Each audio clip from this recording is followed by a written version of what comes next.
विनोद जी ये बताइए कि इमरान प्रतापगढ़ी कह रहे हैं कि आ जाना चाहिए, भाटी साहब भी कह रहे हैं कि बिल्कुल बीजेपी को हराने वालों को आ जाना चाहिए, लेकिन चाहने और होने में तो बड़ा अंतर है। लेकिन बड़ी बात यह है कि बसपा को आ भी जाए बसपा और नहीं भी आए बसपा, तो ये जो स्थिति बनी हुई है, इस स्थिति का फायदा किसको होगा आखिरकार? देखिए, उत्तर प्रदेश की जो स्थिति है इस समय भारतीय जनता पार्टी का डबल इंजन कहीं वाकई कारगर है उत्तर प्रदेश पे, वहाँ मोदी जी की जो लोकप्रियता है वो भी है और मुख्यमंत्री योगी आदित्यनाथ की भी लोकप्रियता है, तो दोनों जाके प्लस हो जाती हैं। उस प्लस की काट के लिए आपको अखिलेश यादव, मायावती और कांग्रेस और जयंत चौधरी, इनको मिला करके ही आप मुकाबले में उतर सकते हैं, क्योंकि भाई भाजपा विरोधी वोटों का बिखराव रोक करके आप उसमें मुकाबला बना सकते हैं।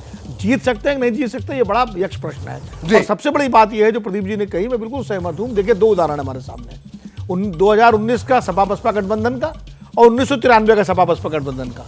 93 में अयोध्या की घटना के बावजूद एक साल बाद मुलायम सिंह यादव फिर शपथ ले रहे थे, क्योंकि सपा बसपा गठबंधन की केमिस्ट्री बन गई थी।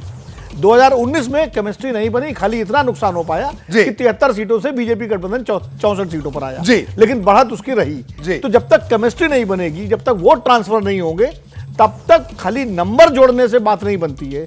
और इसके लिए निश्चित रूप से इंडिया गठबंधन को बहुत ज्यादा मेहनत करनी पड़ेगी, कि दल ही नहीं मिले, दिल भी मिले। बिल्कुल। मैं अभय दुबे साहब आपका रिएक्शन भी चाहूंगा इस पर कि क्या ये जो अलायंस होने की बात है, भाटी साहब कह रहे हैं कि अभी तो न्यूट्रल में खड़ी है, लेकिन ये गियर तो डालना पड़ेगा किसी ना किसी को। मायावती आए गठबंधन में या नहीं आए, इसके लिए किसी को तो गियर डाल के आगे जाना पड़ेगा। और ये अब ऐसा दौर है कि पहले गियर से काम नहीं चलेगा, तीसरे और चौथे गियर में डालकर डिसीजन लेना पड़ेगा, क्योंकि सामने भारतीय जनता पार्टी से लड़ना, एनडीए से लड़ना है।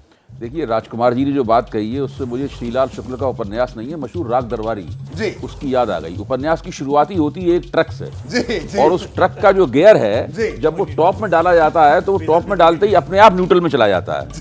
अच्छा, अब यहाँ पर राजकुमार जी कह रहे हैं कि उसको तो अभी तक टॉप में डाला ही नहीं गया है, वो न्यूट्रल में ऑलरेडी रखा गया है। तो मेरा मानना यह है कि इंडिया गठबंधन ने दरअसल जिस दिन से वो बना है, बड़ी उम्मीदें जगाई थी, लेकिन उसने कुछ किया नहीं है। भाटी साहब की बात भी यही कह रही है, हम लोग भी यही कह रहे हैं। उत्तर प्रदेश की स्थिति यह है कि वहां पर न केवल इंडिया गठबंधन को एक बड़ा गठजोड़ बनाना है, अंकगणित बनाना है, रसायन शास्त्र बनाना है।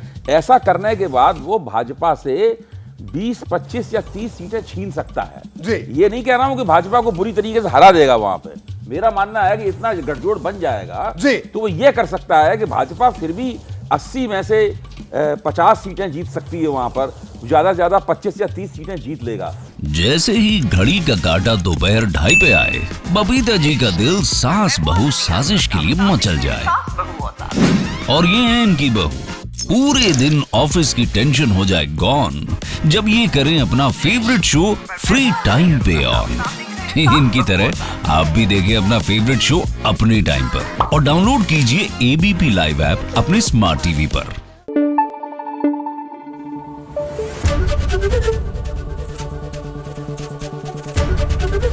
एबीपी न्यूज आपको रखे आगे।